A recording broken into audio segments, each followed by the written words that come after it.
What's up, everybody? Welcome to the AllSooners Podcast. It is episode 188. It's Thursday, May 18th. We had to push things back a day. We usually podcast on Wednesday, but today's Thursday because I was in Dallas yesterday talking to your newest quarterback, right? So podcast on Thursday today. Hope you guys enjoy. Anyway, appreciate y'all listening. That's Ryan Chapman. He's in Moore. I'm John Hoover. I'm in Tulsa. Ryan, my man. Thanks for being on. What's going on in your world today? In a weird way, we could have probably, if we had organized this better, just met up in Dallas together, because I started yesterday morning in Dallas, ended back in Norman and Moore. You started the morning at your humble abode, and we were probably waving at each other on I-35 as passing ships in the night. Oh, you Oklahoma City guys always forget about Highway 75 to Tulsa. Oh, look at you go, your little special little spur thing. A special spur thing that takes 4.5 hours. I actually made it to my destination yesterday in about little over 3.5 hours, and back a little over 3. And if I would stop spending so much time at Buc-ee's and money at Buc-ee's, I could make that a little quicker. Listen, folks, we got some major recruiting news to talk about in the sport of football. OU adds a couple more Big 12 championships over the weekend. And, of course, the quest for a three-peat begins officially tomorrow, Ryan, when OU hosts Hofstra, Missouri, Cal, all these teams coming to Norman. I've heard Patty talk up Mizzou. I've heard her talk up Cal. But realistically, man, what are the odds here this weekend that OU doesn't win this thing and get to the Supers next week? Pretty low that anything other than Oklahoma rolling through. As the number one overall seed, they avoided what happened in 2021, which is by weird regional scheduling quirks. Wichita State, who was one of the top 2 seeds in the country, in a regional at least, headed to Norman. Oklahoma avoided that. When you look at what Cal and Missouri have both done, they're the 2 name brands in this regional, and pretty much similar story as far as, hey, they did a good job beating up on the bottom to middle tier of the Pac-12 and the SEC.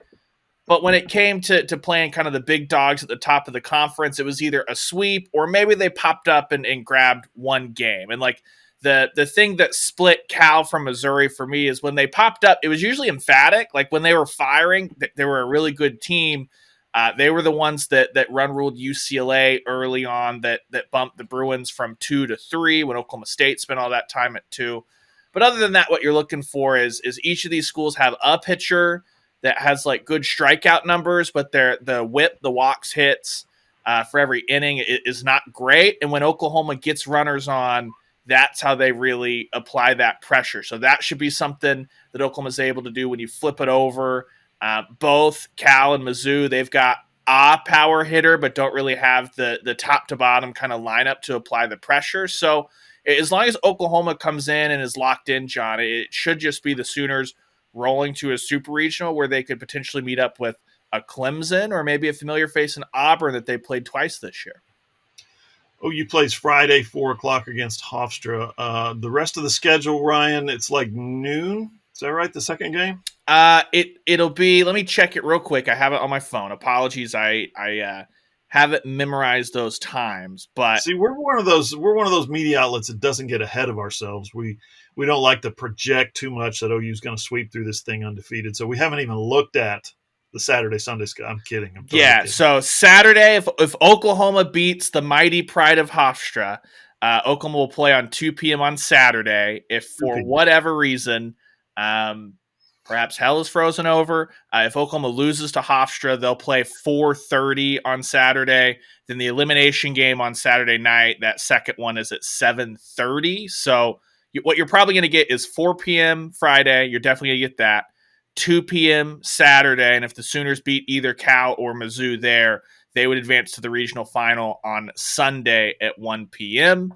So, Oklahoma, if you'd be so kind, if you could just roll through this thing, no late nights at Marita Hines Field for outside of that, 4 p.m. game. Yeah, that would be on the easy side. They're matched up super regional wise with Clemson, the Clemson regional, which is of course 16 seed Clemson, Cal State, Fullerton, Auburn, and UNC Greensboro. I'm predicting Oklahoma hosts a super regional next week. I know that's going out there on a limb, right? Ryan, this team has been no doubt fun to watch, fun to cover. They make it easy to cover. Really, they do. I can't express to you guys enough how easy it is to cover this team, especially when they're holding a 9-0 lead in the 5th inning. Your game story's already done. All you need is a lead and, wrap it up. So we appreciate that, ladies, being able to facilitate softball coverage quickly. But there's some storylines, Ryan, going into the postseason. I was a little surprised when I heard that OU doesn't have any finalists for the National Player of the Year Award, the USA Softball Player of the Year Award. This is the Jocelyn Allo Memorial Award, of course.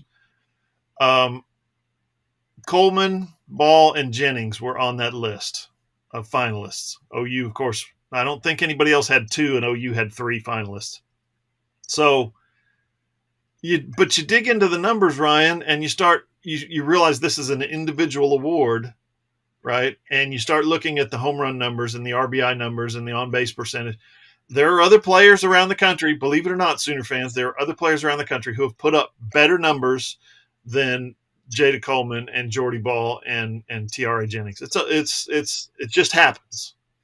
Yeah, it's really interesting because I understand the outrage. You've got the overwhelming dominant force in the sport, only one loss. They avenged that loss. They're riding a 43-game winning streak. I get it. But I liken this to maybe the NBA, right? Where how many times has LeBron James won the MVP award, an award for who is having the best season? Yep. That conversation is different than who is the best player in the NBA, which for over a decade, everyone would have defaulted to LeBron James, right? Well, he doesn't have 10 MVP awards. For my money, Jada Coleman has been the best player in college softball this year. I watch her every single game. What she does both in the field, at the plate. We've talked about the last 2 years when she moved to that leadoff spot. Her walks are as impactful as a big leadoff double, things like that, the emotion, all of that. But Oklahoma's a victim of their own success. Patty Gaskell at the start of the year basically said, no one on this team has to be a hero. Oklahoma doesn't need a hero. They are stacked top to bottom. They've got 5 different players who have hit double-digit home runs. That's just not something that's happening across the country.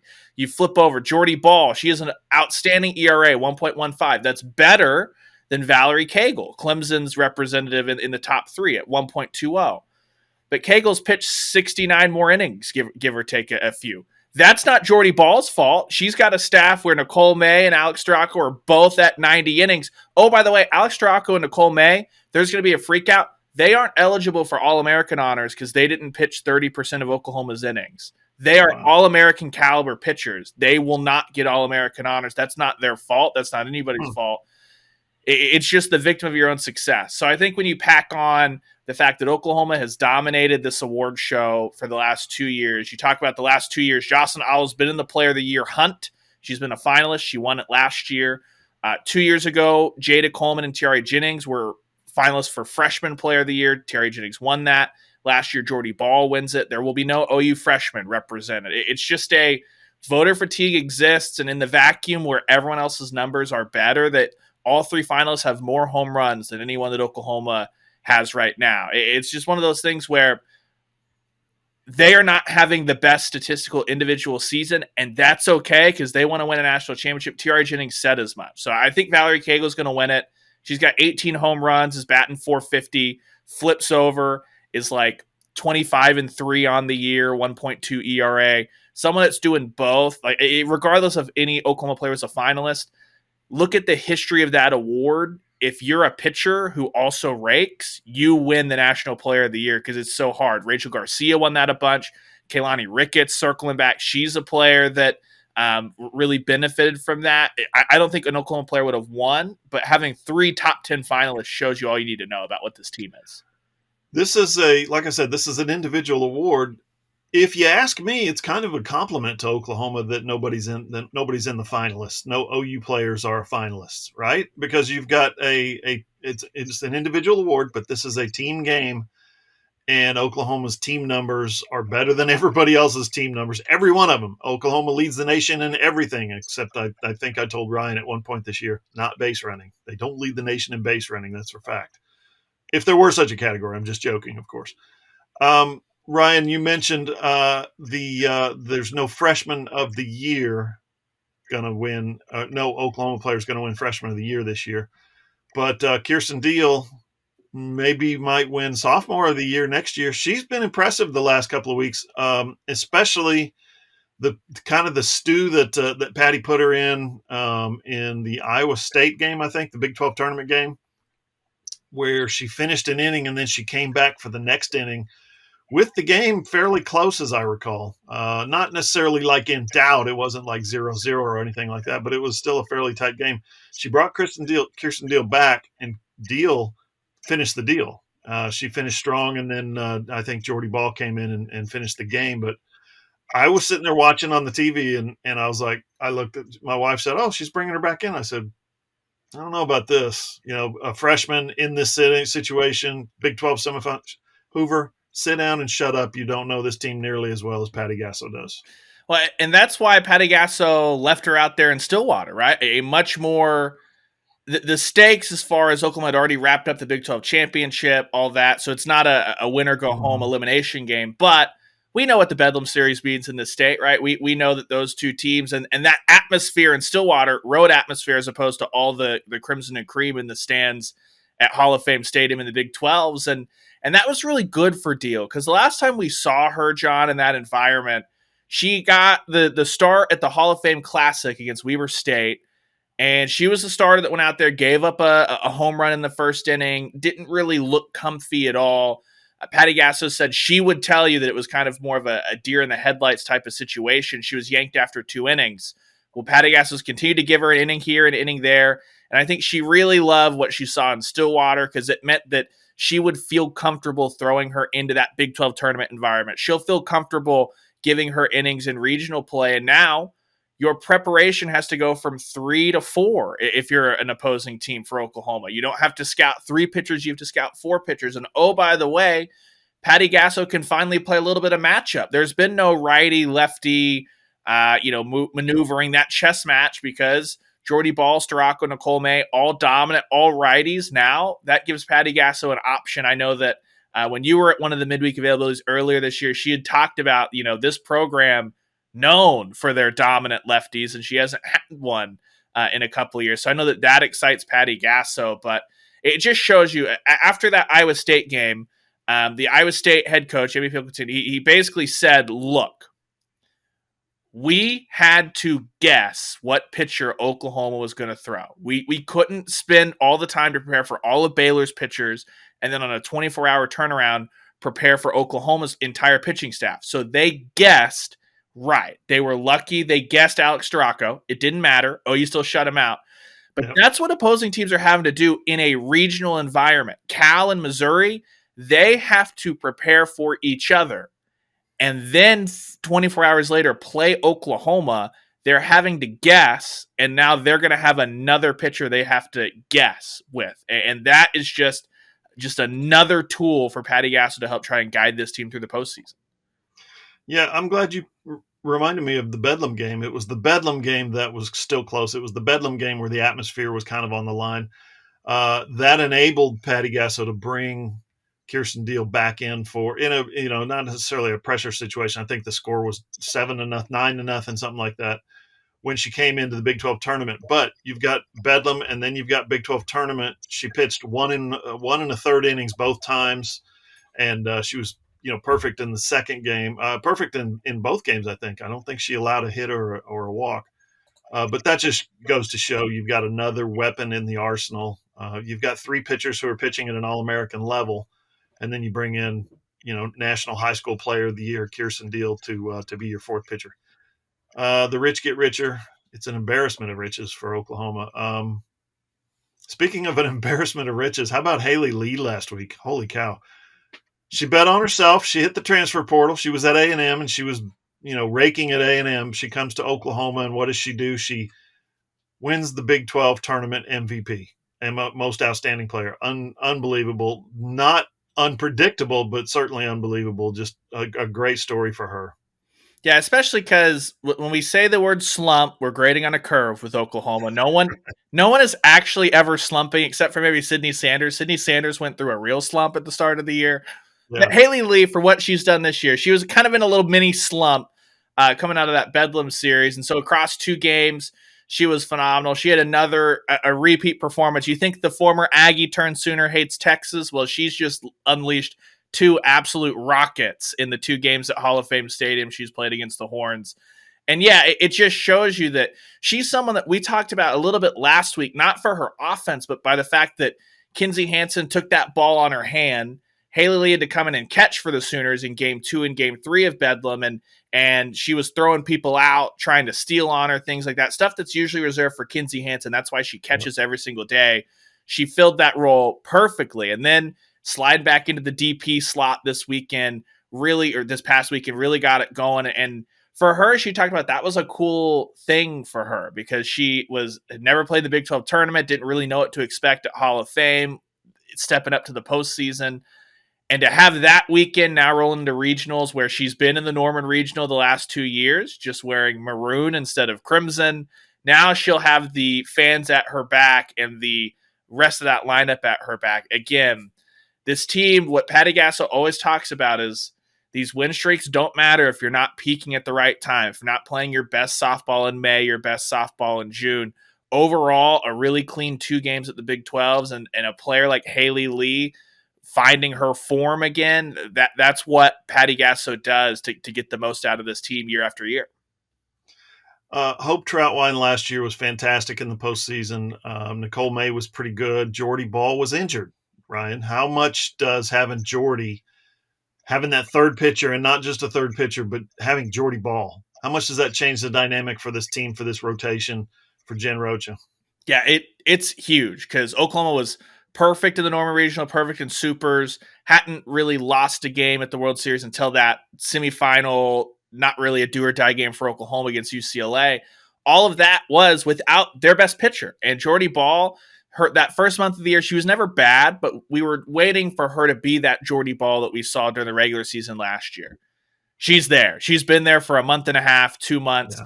And you could just tell she wasn't asked directly about it, about her performing, but just preparations for regionals, things like that. And she lit up. And Jordy's I'd classify as like a happy athlete, a fun athlete to interview, but you could tell there was a little extra smile, a little extra oomph, energy when she was talking about preparing for regional play this year. And Patty Gasso talked about that yesterday. She's like, that was crushing for her because you prepared not to come play at Oklahoma to play against Baylor and Norman in April. You come to play in regionals, in super regionals. You come to get that call for the Women's College World Series and roll out there. And while Jordy was able to pitch in the championship series, it wasn't Jordy, right? And it was not what she expected, the role she had expected. So she's back, ready, firing. And if nothing else, Oklahoma has their best pitcher. They did it with one hand tied behind their back last year. They are fully healthy rolling into the postseason this year, which is scary considering that the staff is deeper, the lineup is deeper. Oh, by the way, they're healthier too at this point than they were last year. It's just incredible, that pitching rotation, the numbers that they put up. If you look at the team ERA, their team ERA is half of what the number 2 team in the nation is. That's how much better than everybody that they've been this year. It's just phenomenal. Oklahoma has done it. We know, raking, hitting home runs, hitting bombs. They're doing it now with pitching and defense, and still hitting a lot of bombs. So unbelievable team. We'll talk more about them in the coming podcast. I'll tell you what, coming up, we got a ton of recruiting news to get to, football recruiting, including the latest commitment for OU football. Yeah, they actually picked up a commit this week, and he's in the 2023 class. What? Yeah. Plus, it's the off season, right? That means we're going to pull apart all the lists that we can find. We love lists at AllSooners, including the top quarterbacks in the country and Somebody's ranking the head coaches because it's the off season. That's what we do. All that's next on the AllSooners podcast. On Twitter, you can give us a follow at @all_Sooners. I'm at John E. Hoover. Ryan, of course, is at _Ryan Chapman. Our website is allsooners.com. We are a Fan Nation affiliate, part of the Sports Illustrated Network. Remember, AllSooners is all free. No memberships, no signups, no usernames, no emails, no passwords, no credit cards. There are options to sign up for exclusive content on the Sports Illustrated Network. But if you're just keeping up with all things Sooners, AllSooners is all free. Segment 2 on this here podcast. Tom Fornelli for CBS Sports is a ranking dude. He is producing content for podcasts all across the country, and we appreciate it, Tom.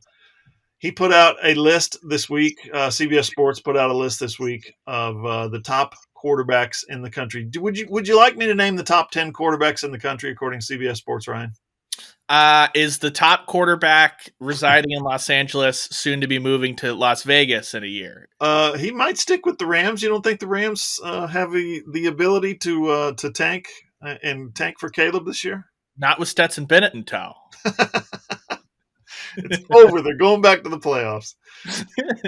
Boy, what a pick that was. I had just told my wife, she was asking the day before, by the way, we're talking about the Rams draft. And she said, so where do you think Stetson Bennett's going to go? And I go, he won't get drafted. And the next morning, she's like getting her pedicure, right? And she texts me, and she's just like, LOL. I said, I deserve that. Yeah, you shouldn't have said anything. Shouldn't have said anything. No response. Just ignore the wife at the risk of my team drafting Stetson Bennett. He'll be fine. Suddenly, I'm a big Stetson Bennett stan. I'll tell you. Okay, so here's your top 10 quarterbacks in college football for 2023. Caleb Williams, defending Heisman Trophy winner. Drake May, North Carolina. Number 2. Number 3, Quinn Ewers, Texas. What? Run that back? I'm not sure I heard that right. Tom must have only watched the Red River Shootout and not anything that happened after that. Floating them perfect passes up to wide open receivers with no pressure on him. Number 4, Michael Penix, Washington. Number 5, Sam Hartman, Notre Dame. Number 6, Bo Nix, Oregon. And number 7 is J.J. McCarthy at Michigan. Number 8, we saw him late December, Jordan Travis from Florida State. Number 9, we saw him in 2021. Badass dude, Michael Pratt from Tulane. And then number 10 is Jalen Daniels from LSU. Honorable mentions. KJ Jefferson, Arkansas. Joe Milton, Tennessee. Curtis Rourke, Ohio. Cade Klubnik. I'm impressed by the restraint on Cade Klubnik. You know, you would think that, this is the next guy. But a little restraint. And at the top of the list of honorable mentions as the top quarterbacks in the country, Ryan, is one Dillon Gabriel. You think there's motivation here? You think he's got a fire lit under him for this? I don't think we've ever seen, outside of the Cheez-It Bowl, I don't think we've ever seen Dillon Gabriel with any kind of fire, anything like that. He's the Iceman more than anything. Kind of is. But extra motivation, sure. This is a pretty fair placement of Dillon Gabriel. I work every day with Chisholm Holland over at the franchise, and he says that basically Dillon Gabriel is not as good as people had hoped before the season, was not as bad as you remember. And I totally agree with that assessment of Dillon Gabriel's play. Not a guy that I think belongs in that top 10, though we can reorganize and finagle, and then I will stand on a table for our friend down in Baton Rouge. I think he is way too low. But Dillon Gabriel, that's about where he is. And I think that's what's going to be such a difficult conversation or thing for Oklahoma fans, is that they've grown accustomed to Heisman caliber quarterbacks. Jackson Arnold has that rating, that 5-star top quarterback, won the Elite 11 finals. That's all the pedigree, all the makings of a guy that could develop and be a Heisman caliber quarterback. Dillon Gabriel's not that guy. He's not that ceiling, pretty high floor. It's just you know it, right? 3 to 4 passes a game. You just hope they're on first and second down and incompletions as opposed to third and fourth down or picks. And so it'll be interesting to see how Oklahoma navigates this pressure, because I don't think it was ever as bad just visually as when Spencer Rattler's offense was not moving.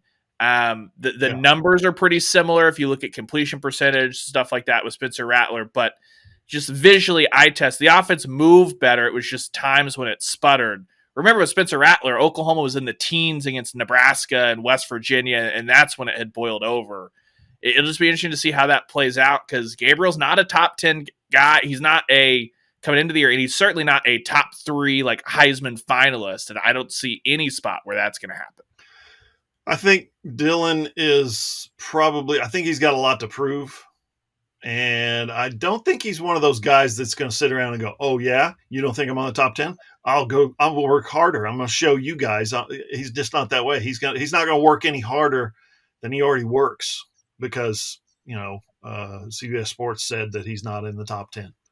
I don't think this lights a fire under him. I don't think this motivates him, but I think it goes he's not doing the Baker Mayfield thing where he's like writing down the top 10 guys on the wall of his locker, right? He's not doing that. But I think he goes into this season looking at his results last year, looking at some of his throws last year, some of his very important throws last year.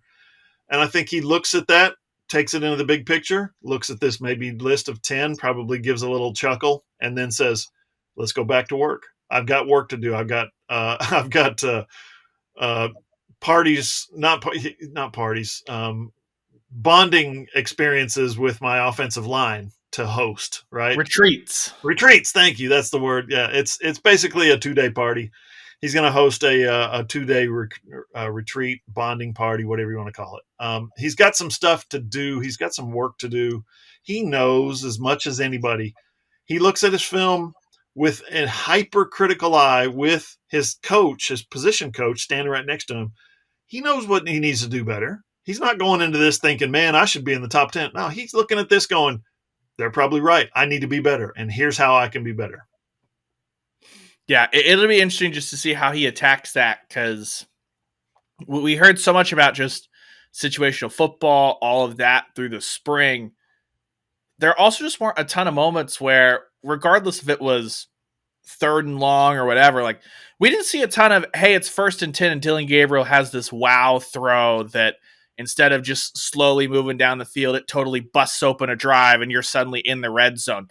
That was, again, the bar, and it's probably not what he should be compared to, but that's what Baker Mayfield and Kyler Murray and Jalen Hurts did. They in first down moments, suddenly it's a touchdown from 50 yards out. On 3rd downs, they were clutch, stuff like that. And I think that Oklahoma would just take, hey, can we be better in 3rd down? Can we find a way to convert 3rd and 5 or longer? Because the Sooners were okay-ish in 3rd down conversions. The second you talked about 4th downs, they dropped to the 100s in the country on just 4th down conversion percentage. And it just felt like when the moment was big, when it was big spotlight, there were not many times last year the Oklahoma quarterback rose, met that, and conquered that moment. Yeah, and I think he would agree with that, and I think he would probably say that's gonna motivate me a lot more than somebody's list. So good for him. Somebody that might be motivated by CBS Sports' latest list, I think it came out either last night or this morning. Top head coaches in college football.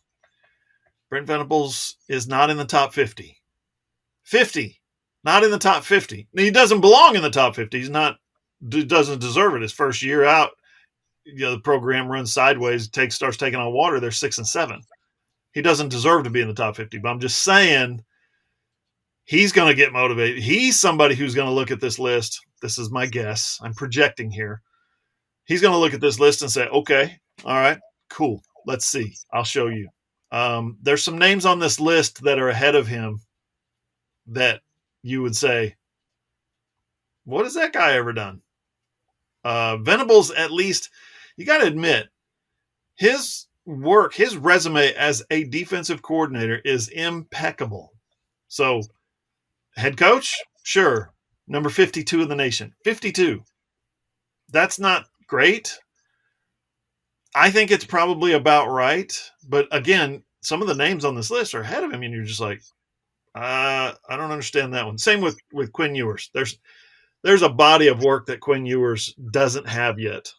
There's a body of work that some of these guys that are ahead of Venables doesn't have yet. And I understand. It's a list. You got to put your content out. I'm not sitting here knocking it or whatever. But he's behind. I'll just give you some familiar names, Ryan. Dana Holgerson is number 48. Okay. Joey McGuire at Texas Tech is number 46. Neil Brown is, I think Neil Brown was 59. Big 12 coach Kalani Sitake, doesn't that sound weird, is at 41. Former Sooner Shane Beamer is at 40. And our man Sark is at 37. Dan Lanning at Oregon's at 36 after, fairly successful first season, right? Matt Campbell, your favorite sideline animated dude, is 35. Gus Malzahn is at 34. Dave Aranda at Baylor is at 28. Nebraska coach Matt Rule, that sounds weird, 27. Lance Leipold, 23. Mac Brown, who has a national championship in his pocket and has done it now at a high level at 3 different programs. Mac Brown's at 22. And I love this. Jimbo Fisher is at 20. Okay. It's hard to drop somebody with a ring, I guess. Mac's got a ring too. That's what I'm saying. Maybe more recent Jimbo's is, but boy, oh boy, I don't know. I don't like Jimbo in the top 20 there. Mike Gundy, 17. Josh Heupel, suddenly the belle of the ball at 16. Chris Kleiman, who might be the best coach football-wise in the Big 12. Chris Kleiman is number 12. And one Lincoln Riley, number 4 nationally. The top 3, of course, we know those guys, Dabo, Kirby, and Saban in that order. 3, 2, 1, Dabo, Kirby, and Saban. What do you think about that list?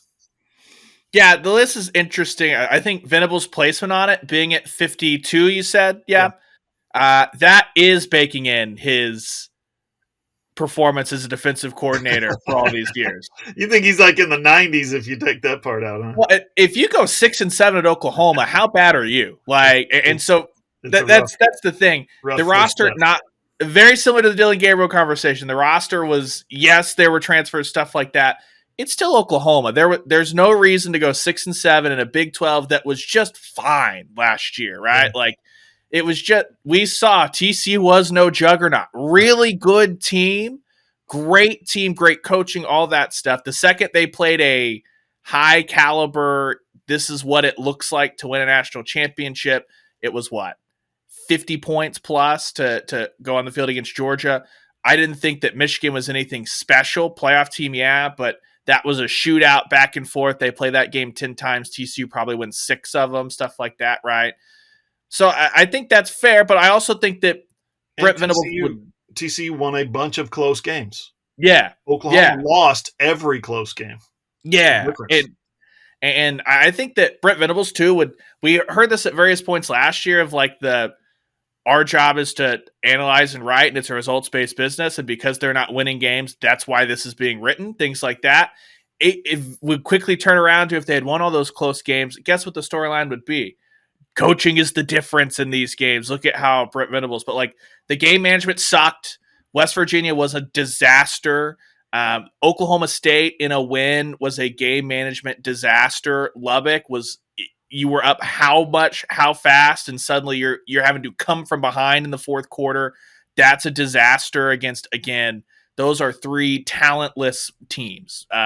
West Virginia, Oklahoma State, Texas Tech, on the scale of college football, what they're going to be going into in the SEC, it's totally fine. But that's also what you get. Brent Venables had no backstop, right? He hadn't had a decade of this is what it looks like as the head coach, so that when you have one bad year, and when you're having those conversations about we're not dumbing down the defense because this is what they have to run. Okay, if Brent Venables is a 10-year head coach and he has one bad year because he's not dumbing down the defense, and then it bounces back up the next year, no one's going to write that off as anything other than one bad year, right? And so in year one, that's why I think he's at 52. The recruiting and his tenure as defensive coordinator, because we talked about it a ton, that was the first losing season Brent Venables has ever been a part of at any point as a coach.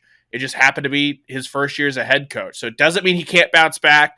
Doesn't mean that in 10 years he can't be at the top of this list, like the top 10, top 5, stuff like that. But in year one, it was a massive failure. Going 6-7 at Oklahoma is a failure, whether you're year 1, year 10, anything like that. Yeah, 52 is probably generous. Big picture. Oklahoma hadn't had a losing season in forever, the lifetime of any of these student athletes that they're coaching. So something to think about. Coming up next, I mentioned that OU added a commitment this week, so we'll tell you about it coming up next. Plus, I was on a little recruiting trip myself yesterday, sort of covering recruiting. I don't recruit. Somebody asked me, it's hilarious, Ryan. Somebody asked me recently, do you recruit for OU? And I'm like, no, that's not my job description. Do they pay? Because I could. It was an awkward moment trying to explain what I do. So you recruit for it? No, I don't. Is that the first time you've ever been confused for something that is a positive? I know that people all the time are like, John Hoover hates Oklahoma, which is also not true, but that's the more popular line that we get. We don't often get the other one over at AllSooners. Yeah, and also this is a Rams hat, not a Sooners hat. We don't wear Sooners hats on this broadcast, on this fine podcast radio program. It's against the rules, people. You figure out the whole journalistic integrity thing. It's tough. It's tough to keep up with. But anyway, I finally got some time yesterday with one Michael Hawkins. Finally. Cool kid. I will give you a full report coming up next. Plus, there's a major commitment coming up this weekend. We're going to dive into that. And, of course, we're going to hit on some other sports as well. That's next on the AllSooners Podcast. Final segment of the AllSooners Podcast. I want to let you guys know, if you feel like it, pause the podcast right here for just a second. Don't drop us. Just pause it and send us a rating. Hit the little rating thing. If you like the podcast, please make it a 5-star rating. Those really help us out a lot. After the show, if you would please like us and share us on social media, that helps as well. Get the word out. And if you're watching on YouTube at John Hoover Media, please like, subscribe. What do I say, Ryan? Mash that like button. Smash it, baby. Smash that like button. That's right. And, of course, leave us a comment. I had to block a couple of commenters because they just wouldn't stop being so negative. So we can take a little criticism. We can take a little negativity. But if all you do is troll us, I will block you. So, anyway, leave us a comment. We enjoy it. We enjoy the feedback. Segment 3 here, Ryan, is going to be heavy on recruiting.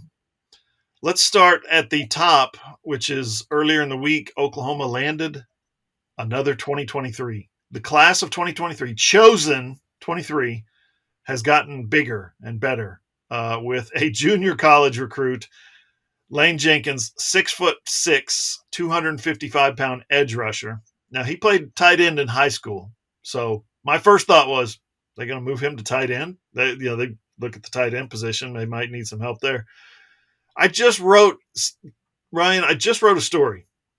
I mean, it was done, and it was ready to publish about the wealth of riches that Oklahoma has on the defensive line, specifically at defensive end this year. And then this news happened. Lane Jenkins commits, and I'm like, I think I'll hold that story for tomorrow. And I did. I flipped it around, turned it the next morning with the news of his arrival. I'm telling you, if there's one position that Oklahoma is loaded at, we've talked about defensive back, but those guys have a lot to prove. We've talked about defensive end. Some of those guys have a lot to prove. Some of those guys have a lot to prove at Oklahoma. This is a curious signing, commitment, I guess, and we talked about it during the break. Maybe they're just kind of angling for 2024 and beyond, because 2023, this team looks loaded at defensive end. Yeah, and we had talked about them being so aggressive with defensive end numbers, and you feel a lot better about it. We talked about that coming out of the spring game. That was a group that really showed out. I've got really no concerns other than stay healthy, at that group. But when you look at it, Bothroyd coming in from Wake Forest, Rondell Bothroyd, Trace Ford coming over from Oklahoma State. Those guys are not going to be with the program, right? The years following, just because they're 1-year rentals, right? Coming in, use that last year of eligibility. And so this might be a way for Oklahoma to come in and say, okay, we got some bodies in the 2023 class you feel really excited about out of the high school ranks. And when you look at him, the measurables, you just look at him and how he moves in space, makes a ton of sense. That's a guy that you could see Brent Venables, Miguel Chavis flipping on the film and saying, look at how fluid an athlete they are. We want that guy in our room. But I would be really stunned if it's anything other than, hey, come in, another body along in that group, and 2024 and beyond, that's where that impact will be made. But yeah, this is a big shock. I mean, shoot, I had stepped out of the office on Monday and Tuesday because we were looking at the calendar, thought, hey, there was a little break where I could sneak down to Dallas to hang with the family, watch the Braves play. And I was like, hey, it shouldn't be a massive recruiting thing. So, like, it should be a quiet 2 days for Hoover to be by himself. It was not a quiet 2 days. It was not a quiet Tuesday for John Hoover. Yeah, it was busy. He comes from Butler County College. He had recent offers out of junior college. He played 1 year at Butler. He was a freshman. He didn't have big numbers. He had like 8 tackles and 2 sacks or something like that. Maybe 2 tackles for loss. I can't remember, but it's just, he was just kind of a numbers guy there at Butler County. He comes out and he gets offers from Indiana, Iowa State, and Kansas. He's on a visit this past weekend to Oklahoma. Okay. He visits OU. They offer him on his visit and he commits. He commits there and then announces it a couple days later. So he's not one of those guys that when you look at his recruiting profile, like 3-star, 4-star, 5-star, how about 0-star? How about he slipped through the cracks for one reason or another? And like I've said before, every junior college recruit has his own story. I can't wait to find out what Lane Jenkins' recruiting story, JUCO story is, why he went to JUCO, why he was only there 1 year, why he wasn't a high-profile recruit.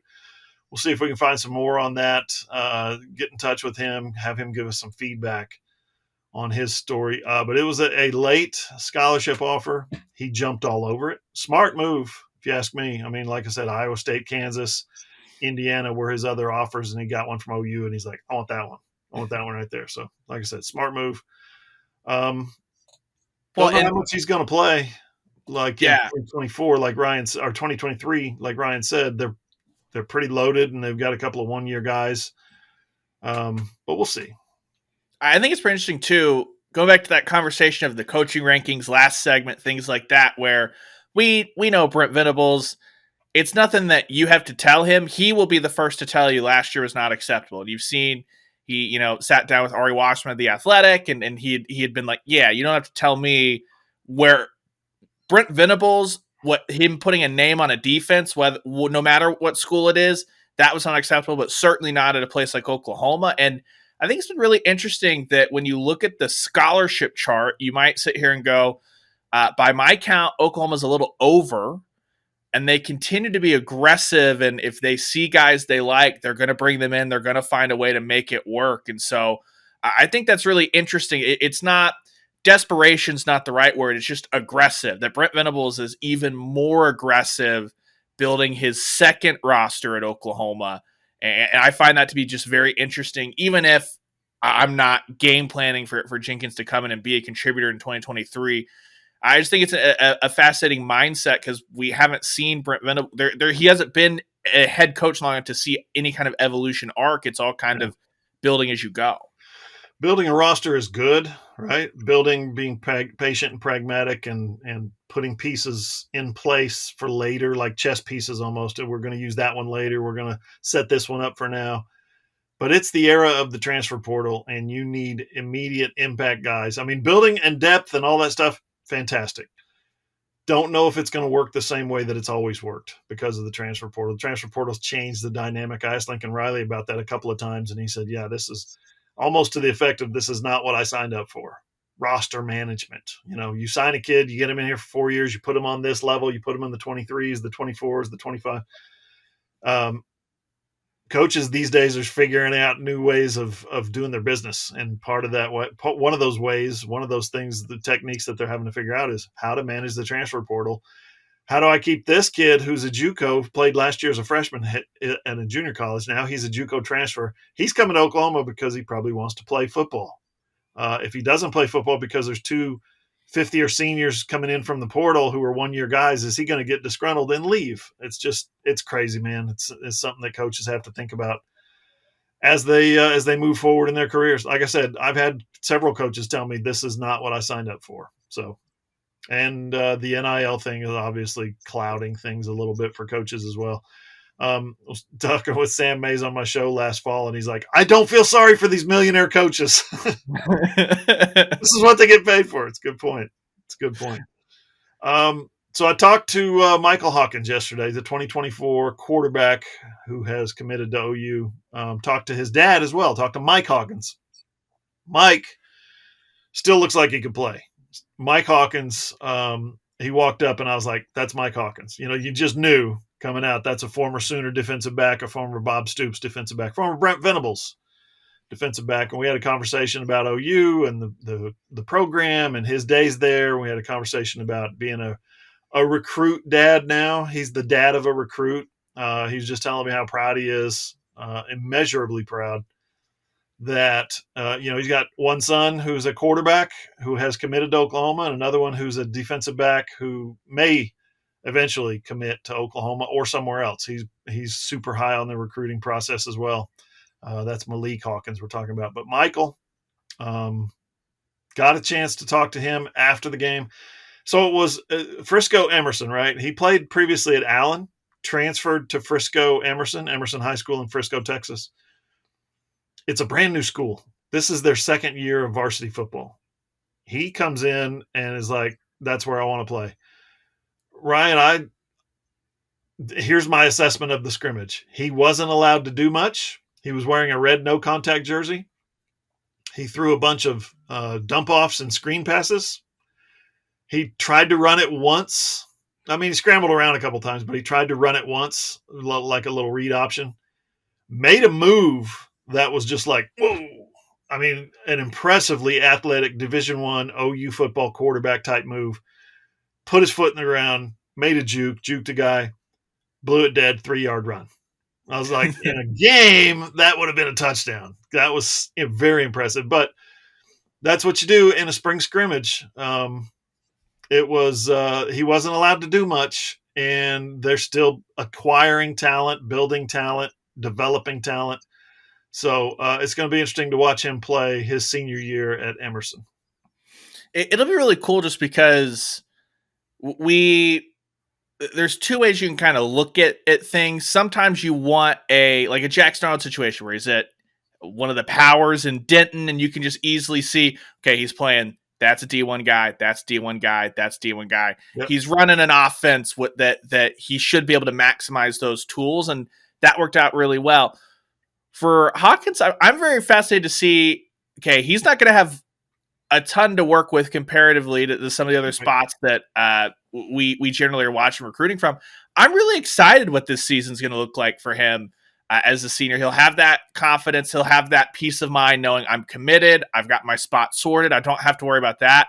I can just enjoy my senior year of football. So I'm kind of excited to see what that looks like. So I think we're going to get to see a lot of that element you're talking about, John, of being able to create a little bit for himself, which should make for something really fun. And you get to kind of see, hey, if that team comes together, you know that's going to be on the back of him coming in and help shaping that locker room. So if they're not great, I don't think that's an indictment on his leadership ability, but if they're able to meld and mold and gel, that's just exactly what you'd want to look for in a guy that can come in and be like, I've done this here. Now I'm starting with something fresh. Let's build something here in my last year. I'm really fascinated what this year is going to look like for him. Yeah. And then how that's going to translate to coming into Oklahoma, where he could potentially be sat behind a Jackson Arnold. Yeah, it is going to be interesting. I talked to Kendall Miller, the head coach there at Emerson, before the game, and asked him how many D1s you got. Because before I'm watching him warm up, right, and I'm like, I don't know. You see the scrimmage, you see the game, and you're like, okay, there's one. He said maybe 5 or 6. I said after the scrimmage, I had identified those. You know what I mean? Like you just said, they jump out at a place like Emerson. You go across town to Allen, you might have 11, 12, 15, and everybody looks like a Division I prospect. So that's just, it's going to be interesting. It's going to be a challenge for him. I'll say that. It's going to be a challenge for him and his brother. His brother's really good. His brother laid some lumber on some people yesterday. Sees a play, and you're talking about a scrimmage, so you know what the offense is doing pretty much, but you see a play and you react to it and you get there before you're supposed to get. You get there so quickly that the offense has no chance. That's what Malik Hawkins is. He's instantaneous. He reminds me a little bit of Peyton Bowen, only he's bigger.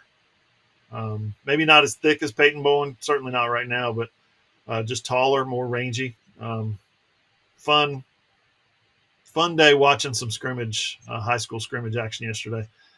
Going to be back in that part of the country on Saturday because that's when Za'Davian Sims is committing. Understand there's a strong chance, obviously one of the top defensive tackles in the country. He's going to commit to OU. That's what we're presuming at this point. However, Oregon has entered the chat, right? He was flirting with Michigan State pretty heavily there for a little while. I was told yesterday it's down to UO or OU. The big question here, Ryan, is he the first defensive tackle domino to fall for Oklahoma? You've got David Stone out there. You got Williams Winnerian out there. You got Nigel Smith, one or two other guys. Za'Davian Sims is on Saturday. He will announce his commitment on Saturday down there at C4 Sports in Durant. We'll be there to cover it and talk to him, get reaction afterwards. So stick around with AllSooners. But is he the first D-line tackle, defensive tackle? What am I trying to say? Domino, the defensive line domino to fall in this class. Because if he is, it could be one of the best defensive line classes in a long time at Oklahoma. Yeah, it'll be interesting because this is a position where Oklahoma could truly stack guys as opposed to like with a quarterback. When we talk about dominoes falling, it's usually, okay, this guy's at that school, which means the next guy that recruits has one less school to choose from and all that stuff. It absolutely could for Oklahoma. And if you're able to stack, we talked about it last week, right? David Stone, Sims, Nweri, you're starting to build what you had hoped maybe last year's class at one point could have looked like. It still ended up really, really well. But that's what you need to happen sooner rather than later for the SEC to be ready to have that depth on the defensive line where A, if there's injuries, you can withstand that. But B, not every guy's going to hit. That's why you recruit so many of those guys, right? You have a higher floor the more stars they have beside their name, but also the more those guys you can stack, the more opportunity you have to say, no, you've got to work if things aren't working out perfectly because you've got so-and-so right behind you that's just as big, just as fast, just as explosive. So it'll be interesting. We get the Dan Lanning special, what he kind of became known for at Georgia, strolling on in down the stretch and saying, all right, everyone's been grinding. Now let's put the Godfather offer on the table and see if we can't really swoon you and make that happen. So this is one of those moments where Saturday we'll have some clarity as far as what the pick is and whether he's putting on a crimson hat or it's highlighter yellow and green. I don't think this is done. So it's one of those very important. You always would rather have the commitment, and especially if it's an Oklahoma commitment, you know that means visits should be done, right? Which makes it that much harder to really sway. But this, John, does not feel over either way, especially knowing we know Brent Venables and that staff, if they like you, they're going to keep after it, a la Peyton Bowen. We know Dan Lanning is going to keep after it. So this is the first blow in this fight, and it'll just be interesting of, okay, if it is Oklahoma, can they hold on? If it flips to Oregon from what kind of the way things had been trending for such a long time, how much weight is Oklahoma throwing around to try and flip that back around their way by December? Yeah, I think you said the three magic words there. You said SEC. Oklahoma is going to be going to the SEC next year, and they're going to need some guys that look like SEC defensive linemen. And those guys that I named, those four guys I named, Sims, Stone, Winneri, and Nigel Smith, they all look and play like SEC defensive linemen. You look at their offer list, you'll see LSU, you'll see Alabama, you'll see Florida, you'll see Georgia, you'll see Clemson. Texas certainly has offered most of these guys as well. Those are the guys that you're going up against. You're not going up against Kansas State anymore. You're not going up against Texas Tech anymore. You're going up against those big dogs from the SEC, and these are the kind of players that you're going to need moving forward if this is going to be a successful transition at any level for Oklahoma. You're going to need players on the defensive line. Switzer told me way back in 2010, we don't have that Tommy Smith. We don't have that Gerald McCoy. Guess what? It's 2023 now. They still don't have that Tommy Smith. They still don't have that Gerald McCoy, that Leroy Selman. Yeah, it'll be interesting. And I wonder, Gerald McCoy has been hard on the David Stone case. Does Gerald McCoy expand his unofficial capacity on Twitter.com to rope in a few other of these guys, or does he just stay on the Stone? Because, Oklahoma, you know what makes things a lot easier when you've got young linebackers behind you or something like that? A Tommy Harris or a Gerald McCoy. Those guys, you know what makes Peyton Bowen's job a lot easier on the back end? If Gerald McCoy is plastering the quarterback and flattening him as the ball's coming out of his hand and he's tracking a dead duck as opposed to a dart. That all those things help. DBs look a lot better when there are like tombstones in the backfield that the defensive lineman has erected in memory of the quarterback. Exactly. Just ask Brock Purdy. Yes, exactly. Finish up with some baseball and some golf. How about this? Baseball is finishing the regular season this week with Bedlam. Now this stat, this blew my mind. Okay, let's go over the records real quick. OU's 29-22 overall, 10-11 in conference play. OSU, number 18 in the country, 35-15, 13-8 in conference play. One team is 7th in the Big 12 standings. That's Oklahoma. One team is 2nd in the Big 12 standings. This is, on paper, a mismatch. OSU has won 3 straight in this series, including 19-8 earlier this year in Stillwater. Games are 6:30 p.m. Thursday and Friday and 4 p.m. Saturday. So if you want to get out to Bedlam, you want to watch some Bedlam baseball, get out to L. Dale Mitchell. Now, here's the deal, Ryan. This is the first Bedlam series entirely in Norman, Oklahoma since 1982.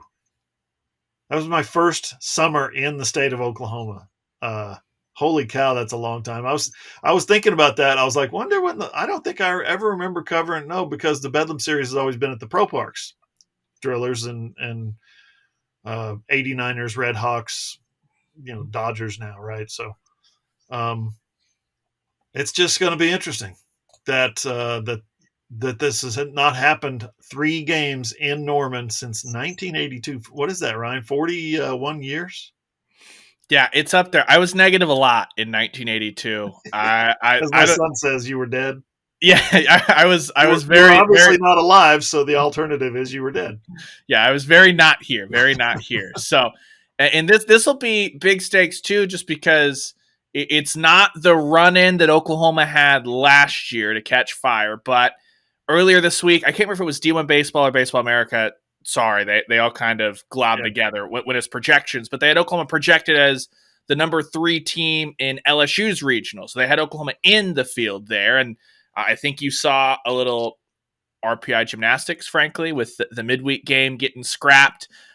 Protect that RPI. If the Sooners could find a way to dig deep and win this series, they're in, baby. Like, they don't have to go down to Arlington. They don't have to win a game or two to really feel good about life, probably. Even if you get one here, then you go win one in Arlington, you probably feel okay. It's a little sweat on selection day, but that's where it becomes yes, you want to go out, you want to win the Bedlam series, all that stuff, but you got to start with one game, see if you can find some stability in the bullpen for 2, because they got roughed up when they took their trip to O'Brien. We'll finish up with some golf. Big 12 champs. OU added another trophy to the trophy case this week. They're back-to-back Big 12 champs. Ryan Hibble's done an unbelievable job building this program into such just a powerhouse. They hosted the regional last week at Jimmy Austin, finished 2nd behind Alabama. 12th straight national championship appearance under Hibble. That's really hard to do because there's a lot of schools that play golf, and there's a lot of schools that pour a lot of money into golf. So for OU to have that course and for OU to have that kind of result year after year after year, very impressive. OU had a path to win this regional. It's not important. Top 5 teams move on to the championship, but they had a path to win the regional. And this was early on day 3, and Hibble said the team withered away at the turn.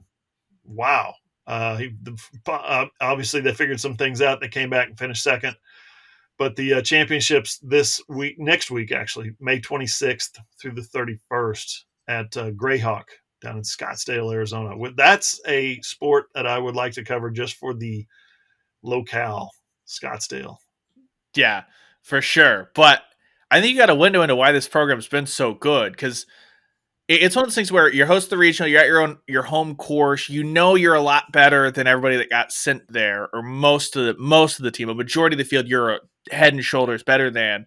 So there are a lot of programs that you could just go into that day 3 to say, look, guys, we know this course like the back of our hand. Let's just play it safe, lock it down, just get into the top 5. Doesn't really matter. Head on to next weekend. And instead, Hibbles like, no, screw that. We withered when he could have won it. He didn't care about top 5. He wants to win the regional and then go win the national championship. And I think that just shows you that's that edge that he's brought with this group, and they continue to be just incredible. And we'll see. It's 2 days of stroke play, then you roll into match play, if I remember correctly. You have to forgive me. Golf and wrestling, maybe my 2 weakest sports.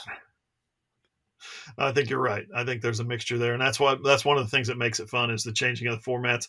Hey, we got to get out of here. Listen, appreciate you guys as always listening to the AllSooners podcast. We'll be back next week, and you can catch that one and all our shows on Apple Podcasts, Spotify, Google Podcasts, Podbean. That's our server, I think. That's who hosts our podcast. Podbean, check them out, or just about anywhere you listen to your podcasts. If you have an Amazon-enabled device, just say, Alexa, play the AllSooners podcast. It's also posted on our website, allsooners.com. Just click on the player and listen on your phone, your tablet, or your computer. And, of course, all of our shows are posted on my YouTube channel, John Hoover Media. Check that out and subscribe. For Ryan Chapman, I'm John Hoover. We'll be back with you next week.